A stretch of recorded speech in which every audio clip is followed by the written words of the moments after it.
제가 군 복무 때 월급이 얼마 되지 않았지만 그 월급을 모아서 겨울에 입을 좋은 잠바를 샀습니다.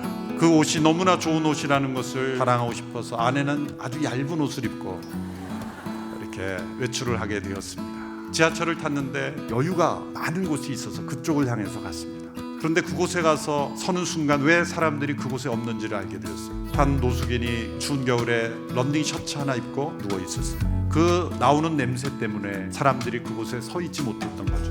아, 내가 잘못 왔구나라고 생각을 하고 나도 옆쪽으로 가야 되겠다라고 하는 순간 명백한 하나님의 음성이 들렸어요. 너가 입고 있던 그 옷을 그 사람에게 덮어줘라.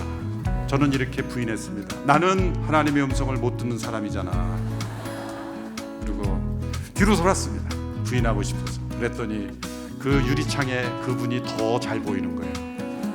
그래서 제가 내리기 2정거장 전이었는데 기다렸다가 문이 열리자마자 덮어주고 그냥 뛰쳐나왔습니다. 사람들이 이상한 사람으로 볼까봐. 제가 저를 자랑하는 게 아니라 하나님의 음성이 때로 그렇게 뚜렷하게 들릴 수 있는 때가 있다는 거죠. 성경 전체를 통해서 우리에게 나타난 하나님은 말씀하시는 하나님이십니다. 그 시대, 그 상황 속에 인격적으로 말씀하시는 하나님의 음성들로 구성되어 있다는 것이죠. 그 하나님이 우리 하나님이시라면 오늘 이 시대에도 각자의 삶의 형편 속에서 음성으로 들려주시는 하나님이심을 우리는 믿어야 합니다. 하나님의 음성 외에 4가지 음성들이 우리에게 있어요. 첫 번째는 사단의 음성이 분명히 있습니다.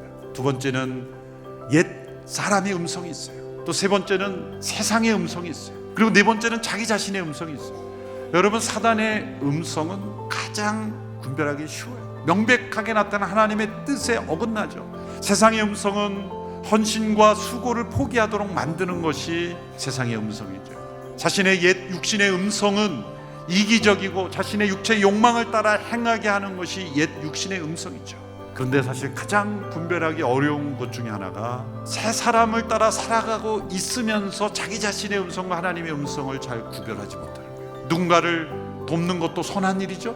그런데 선한 일을 하면서 하나님의 영광을 가리고 자기 중심적인 믿음에 빠져들 때가 있다는 거죠. 그래서 자신의 음성과 하나님의 음성까지 잘 구별한다면 하나님의 음성이 더욱 생생하게 들려올 수 있습니다. 어떤 분이 쓴 책 가운데 Wasting time with God, 하나님과 함께하는 시간을 낭비하는 것, 이런 뜻이죠.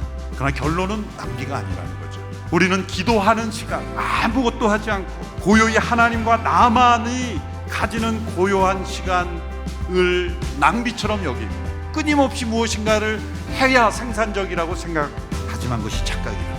우리를 가장 생산적이고 효과적인 삶을 살게 하는 것은 하나님과 함께 시간을 보내는 것입니다. 그때 하나님의 음성이 들려오게 되기 때문이죠. 때로 우리는 멈춰서야 합니다. 귀를 기울여야 합니다. 침묵해야 합니다. 우리는 진정한 콰이어 타임을 회복해야 할 것입니다.